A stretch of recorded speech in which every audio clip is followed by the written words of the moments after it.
Salam, saya mahasiswa Institut Agama Kristen Negeri Tarutung. Perkenalkan, nama saya Lolo Banurea dengan NIM 22010184, jurusan Pendidikan Agama Kristen, Prodi Fakultas Ilmu Pendidikan Kristen, semester 1 tahun 2022. Mata kuliah Teologi Sistematika dengan dosen pengampu Dr. Baginda Sitompul, Master Pendidikan. Di sini saya akan menjelaskan sebuah materi tentang bibliologi atau pengajaran tentang Alkitab. Di sini saya akan menjelaskan yang pertama kali tentang bibliologi atau pengajaran tentang Alkitab. Bibliologi atau ajaran tentang Alkitab menunjukkan bahwa Tuhan telah menyatakan dirinya dan membuktikan bahwa Dia itu memang ada. Berdasarkan bukti yang telah diajukan, dengan kata lain, kita ingin mengetahui sumber-sumber teologi informasi yang akurat dan tidak mungkin salah tentang Dia dan hubungannya dengan alam semesta ini. Pentingnya mempelajari Alkitab. Pentingnya mempelajari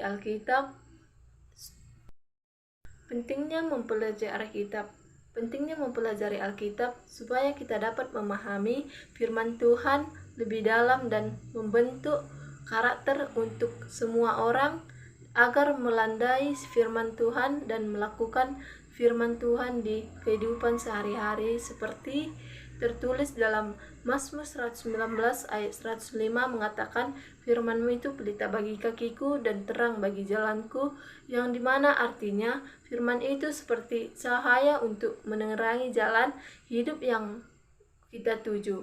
Kita mempelajari Alkitab agar kita dapat menghayati perbuatan dan perkataan Tuhan dalam kehidupan kita dan kita mewujudkan perbuatan dan perkataan kita.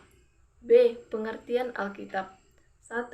Pengertian Alkitab berasal dari bahasa Yunani atau biblos, yang artinya buku atau kitab, atau biblia atau biblion adalah bentuk jamak yang artinya buku-buku atau kitab-kitab. Dari kata tersebut adalah muncul kata Bible dalam bahasa Inggris, lalu diterjemahkan ke dalam bahasa Indonesia menjadi Alkitab. Alkitab adalah kumpulan kitab yang terdiri 66 kitab yang dibentuk dan disatukan melalui proses kanonisasi, yang artinya adalah standar atau ukuran. Yang kedua yaitu pernyataan Allah, wahyu Allah. Pentingnya pernyataan. 1. Hakikat manusia memerlukan pertanyaan ilahi. B. Hakikat Allah Tritunggal menghendaki pernyataan dirinya. 3. Pernyataan umum dan pernyataan khusus. Pengilhaman atau inspirasi. 1. Pentingnya pengilhaman. Pengilhaman dibentukkan untuk meneguhkan pernyataan Allah. Jika Allah telah menyatakan dirinya tetapi rekaman pernyataan tidak dilakukan dengan akurat, maka pernyataan Allah akan terus dipertanyakan. Jadi, pengilhaman menjamin keakuratan pernyataan. Doktrin Alkitab tentang pengilhaman. Doktrin pengilhaman adalah ajaran Alkitab sendiri. Perhatikanlah beberapa ayat di bawah ini.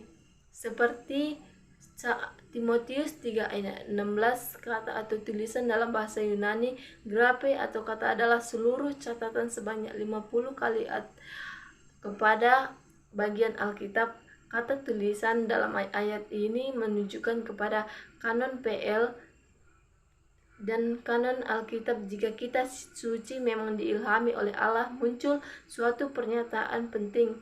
Kitab manakah yang diilhami? Dari sejarah nampaknya penting bagi umat Tuhan menentukan kitab yang mana telah Allah ilhami dan yang mana yang dipandang berotoritas. C. Arti teolotis. Dalam sejarah gereja abad 1, kata kanon dipakai untuk menunjukkan pada peraturan atau pengakuan iman, tetapi pada pertengahan abad keempat dimulai oleh Athanasius. Kata ini dipakai untuk menunjukkan pada Alkitab dan mempunyai dua arti, yaitu satu, daftar naskah kitab-kitab yang berjumlah 66 kitab yang telah memenuhi standar peraturan-peraturan tertentu, diterima oleh gereja sebagai kitab-kitab kanoni. Kitab kanoni diakui diinspirasikan oleh Allah. 2. Kumpulan kitab-kitab yang berjumlah 66 kitab yang diterima sebagai firman Tuhan yang tertulis, yang berotoritas penuh bagi iman dan kehidupan manusia. Di dalam 2 Korintus 10 ayat 13-16, batas Galatia 6 ayat 16, patokan 7 kitab-kitab apokrifa. Definisi pengertian istilah apokrifa berasal dari bahasa Yunani aprokrus, artinya tersembunyi. Sekarang apokrifa dimengerti sebagai sejumlah kitab-kitab yang tidak dimasukkan ke dalam kanon Alkitab, tetapi yang disebutkan dalam Alkitab yang ditulis pada waktu bersamaan atau tidak lama sesudah Alkitab ditulis. Kitab apokrifa terdapat dua kitab. Satu, apokrifa Perjanjian Lama. Kitab-kitab ini ditulis antara tahun 300 sebelum Masehi sampai 100 Masehi. Kebanyakan tidak diketahui penulisnya. Kitab-kitab ini berjumlah 15 buah dan dimasukkan dalam versi Septuaginta.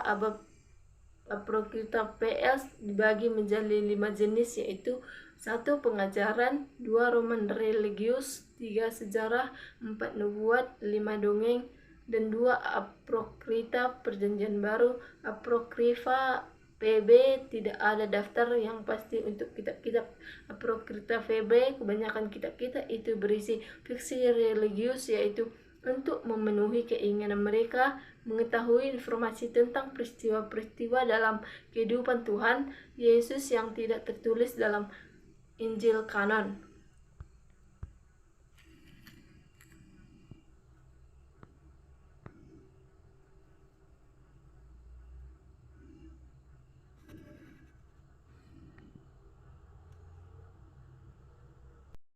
Mana Injil kanon juga bercerita tentang akhir kehidupan para rasul yang tidak diceritakan dalam kitab kanon Perjanjian Baru. 1. Step Here of Hermas, 2. Descendants of the Telve, 3. Epistle of Barnabas atau Injil Barnabas, 4. Gospel According and Evers atau Injil Ibrani. Setelah terjadinya kanonisasi dan otoritas Alkitab, 1. Kewibawaan authority atau pengertian definisi seluruh Alkitab adalah firman Allah. Tidak mempercayai atau menaati Alkitab berarti tidak percaya atau tidak taat kepada Allah. Dengan kata lain, Alkitab memegang otoritas tertinggi dan terakhir untuk iman dan kehidupan orang percaya, karena Alkitab adalah firman yang datang dari Allah sendiri. B. Bukti-bukti kewibawaan dari dalam Alkitab. Dalam banyak tempat di Alkitab dikatakan, demikianlah firman Tuhan. Bentuk kalimat ini dalam dunia PL identik dengan bentuk kalimat demikian kata raja, yang berarti suatu titah yang datang dari yang memiliki kekuasaan atau otoritas tertinggi atau raja dan tidak dapat diganggu-gugat, harus dilakukan dan dilaksanakan. Seperti Bilangan 22 ayat 38. Dan terjadi iluminasi karena Alkitab dihembusi napas Allah, maka ia mempunyai dimensi yang berbeda dibanding karya tulis lain. Dengan demikian, orang membacanya membutuhkan bantuan Allah dalam memahaminya. 1 Korintus 2 ayat 11. Lagi pula pikiran manusia yang digelapkan dosa yang terus melekat tak akan mampu memahami kebenaran rohani. 1 Korintus 2 ayat 14. Dari karya iluminasi ini penting dalam memampukan manusia memahami firman Allah dalam Lukas 24 ayat 44 sampai 45. Satu, pengertian definisi.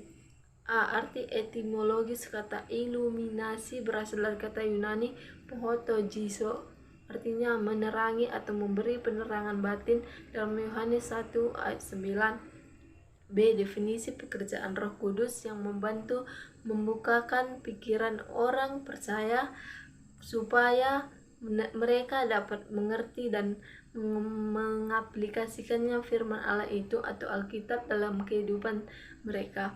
1 Korintus 2 ayat 14. 2. Pentingnya iluminasi.